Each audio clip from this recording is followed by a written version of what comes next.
Assalamualaikum warahmatullahi wabarakatuh. Let me introduce myself. My name is Nur Kolbi.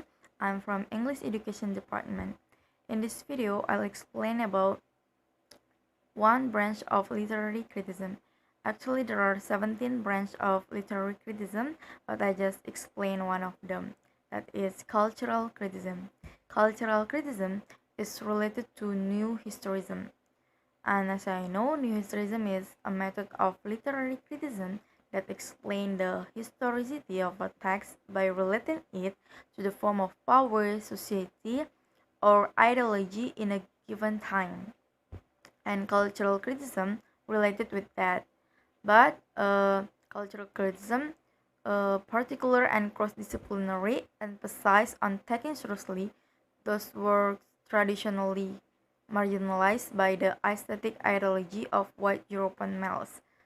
To make it clear, cultural criticism itu kayak lebih berfokus tentang work traditionally yang dikesampingkan oleh uh, aesthetic ideology of white European males. And cultural criticism examines social, economic, and political conditions that impact institutions and products, such as literature and cuisine's traditional value hierarchies and or hierarchy. Hierarchies is a system in the groups rank one from others according to the authority. And so, cultural criticisms scrutinize the habitual privileging of race, class, and gender, and also break the standard classification between high art and low.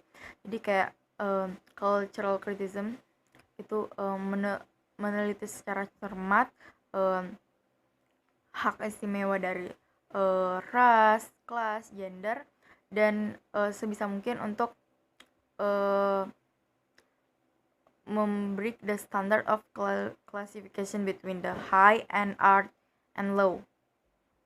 High art and low. And cultural studies examines works by minority ethnic groups and the products of folk, urban, and mass culture. And the examples popular literature are soap opera, rock, and rap music, cartoons, etc. All of these are include the field of cultural criticism.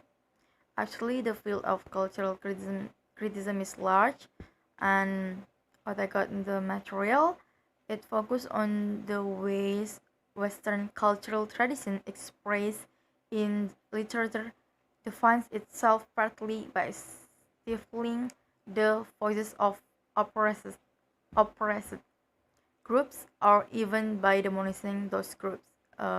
Jadi kayak cultural criticism ini concern questioning to the ways Western cultural tradisi mereka yang mengekspresikan literatur itu mendefinisikannya ke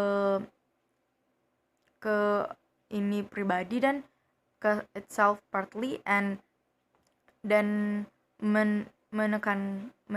membuat grup lain itu tertekan atau bahkan menjelek-jelekan grup lain. And so cultural criticism focus on how literary tradition has created models of identity for oppressed groups. Jadi kayak cultural criticism ini mengidentify grup-grup yang tertekan seperti itu. And how these groups have constructed oppositional literary identities and how different communities of readers may interpret the same text differently due to varied value system. Jadi kayak cultural criticism ini fokus ke juga ke bagaimana komunitas yang berbeda mungkin menginterpretasikan teks yang sama secara berbeda karena value dari sistem menilainya itu bervariasi. Jadi cultural criticism ini berfokus meneliti tentang sosial, ekonomik, politikal, uh, bagaimana mereka meneliti dengan sebisa mungkin secara fair begitu, tidak memihak. Yang saya dapat seperti itu. And I think the why is good to learn cultural criticism, because it not just tell us which one the which one is the movie or the books are good to see, or which one is not really good, but it can help us to uh, but to tell us things that we already know, but didn't know how to express. So the cultural criticism will help us to explain the world, or maybe people want to share about their opinion. Cultural criticism will help them to express that, to explain us about that.